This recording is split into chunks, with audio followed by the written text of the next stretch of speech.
Netflix, this is a $624 stock. $624.94 is where it closed at yesterday at 3 p.m. when the stock market closed. When the stock market opened up this morning, it shot up to $600.32. I'm not telling you to spend $600 on Netflix stock. I wouldn't do that. What I'm telling you to do is, if you get in this free share, like I said, if you love the company, put $5 in it, $10 in it, and you'll see what it do. And it's fun to watch your, $20 turns into $21 or $20.50. It's really amazing. It's fun. And investing in stock isn't a game, but if you start off with small increments, you will never lose a whole lot, and you can actually enjoy your learning experience. And as you learn, you can buy more stocks, you can invest more money, but you don't want to bite off more than you could chew. So over here they have the ask bid price, and the ask bid price basically tells you the supply and demand for the stock. It really doesn't matter too much for large stocks like Netflix, because Netflix has a market cap of 278 billion, and that's really just how many shares are outstanding times the price of the stock. So you got one share of stock for $600 times however many shares that are out there.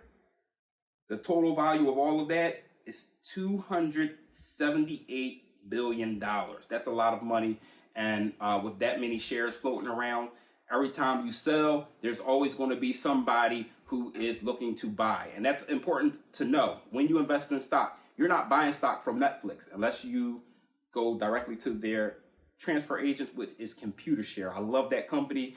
Don't like their fees. But anyway, when you buy stock, you're buying it from another investor. So it's stock trading. You're trading money to another investor. When you buy stock, somebody else is selling it. So there's two parts to that transaction. And there's somebody in the middle, a middleman, a market maker, and they are the ones that making that happen. And sometimes they get so many orders from sellers, or they get so many orders from buyers, and they have to raise the price that they're selling it to just to keep up with the people who are trying to buy it, and vice versa. Sometimes you have more people who are trying to buy it than people are trying to sell it, and they have to raise the price that they have to charge for that.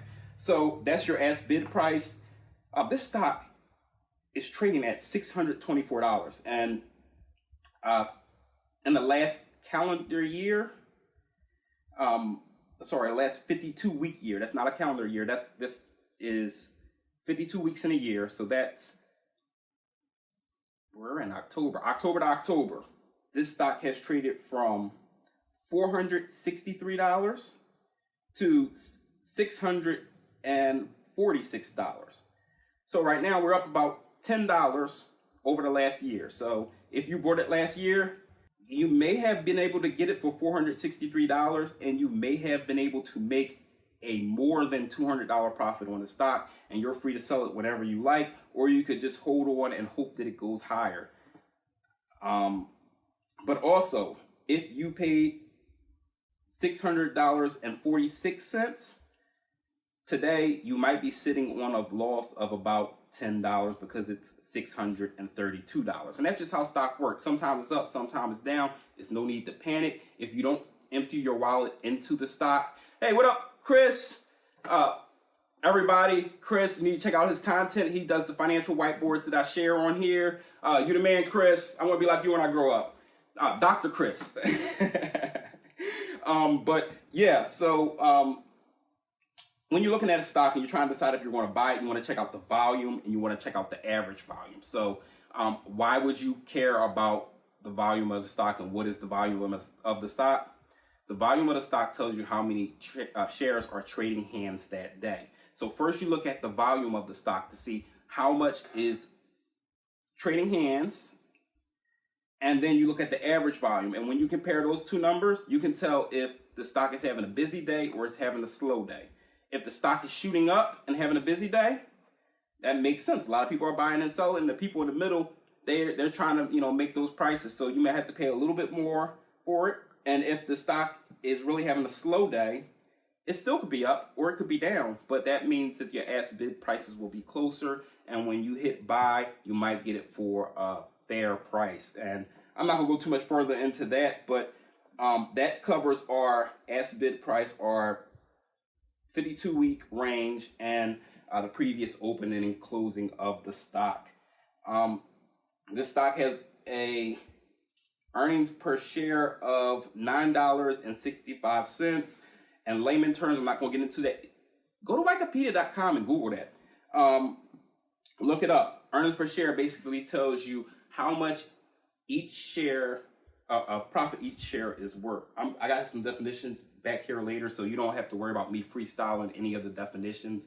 But that tells you if you own the stock, you are a stock owner. You own a share of the company. You are a stock owner. You have equity in the company. That's a big deal. This is not like trading Pokemon cards, and I don't have nothing against Pokemon cards. This is not like, anything else that you've ever experienced. You are actually an ownership in the company. So when they say when you buy stocks, you're actually buying ownership in a company, and that's very important because people buy stock and they say, well, what do I do with it? Well, you own a company. If you own a company, why would you sell it? Obviously, you can always sell your company to make a profit. Lots of people do that. Jay-Z sold his Ace of Spades brand of champagne. He sold 50% of it, and he got some money. When you buy a stock share, you are buying, like if you Netflix, you're buying like a millionth or a trillionth of the company, and like a 10% and a millionth, not of the stock. It's a fraction. Their earnings date. I told you I was going to tell you about that, so we circle back. How the tables turn. How to turn tables. October 19th is when this company is going to come out and tell you how much they earn. They're going to have brand new numbers, and then you can compare those new numbers to the old numbers, and you can tell if this company is making money.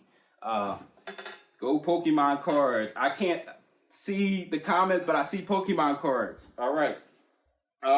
This company has a market cap, as I said earlier, of $278 billion. So it's almost a $3 billion company.